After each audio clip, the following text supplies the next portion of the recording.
We're joined with ABC's political director, Rick Klein. Thank you so much for joining us. First, what do you think is the biggest challenge our new president will face? COVID-19 is the big one, and it's the one that Joe Biden is focusing on today in his first full day as president, and it's the defining issue of maybe of our generation. And I think politically speaking, there's an opportunity for Joe Biden to unify the country. I think you heard it in what he said yesterday, and his hope is that it can extend to some legislative solutions, to the mask mandate. But bottom line is, if the country doesn't get back on healthy footing, getting the other side of COVID-19, it's hard to imagine politically what else could even get done. So that to me is the big challenge, but there's so many others around the economy, racial justice, and just the political climate that we saw erupt in the chaos of the Capitol just 2 weeks ago. Now, yesterday, when presenting gifts to Biden and Harris, Mitch McConnell pointed out that both of them had skipped the House and are sons and daughters of the Senate. Now, do you think that is going to play a big part in helping them work together and across party lines?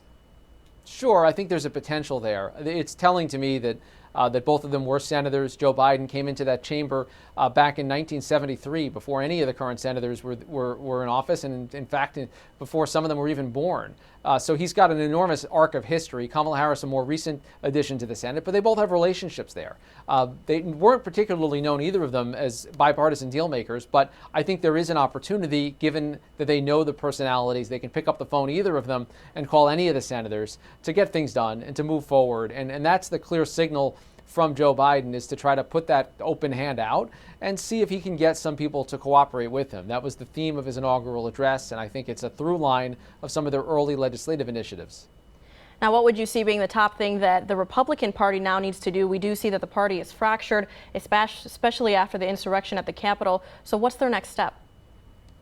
Well, I think one thing that they'll be forced into is final judgment on President Trump. We're going to have a trial in the Senate probably early next week, beginning, that will be a final judgment on impeachment and conviction in deciding whether he should hold office again. Now, you need 17 Republicans across party lines and impeach and convict the president. That's a high bar, but that's one of many that I think will be of the relationship with Trump going forward. That would make a major statement. And then I think just more broadly, how you handle this Biden era. Democrats know that they have a majority in the House and the Senate, but it's a narrow one. Republicans can kind of smell the possibilities in the midterm elections. So it's going to be hard to get things done. But I feel like it's a defining moment for a party that is now entirely out of power in Washington. All right. Thank you so much for joining us, Rick.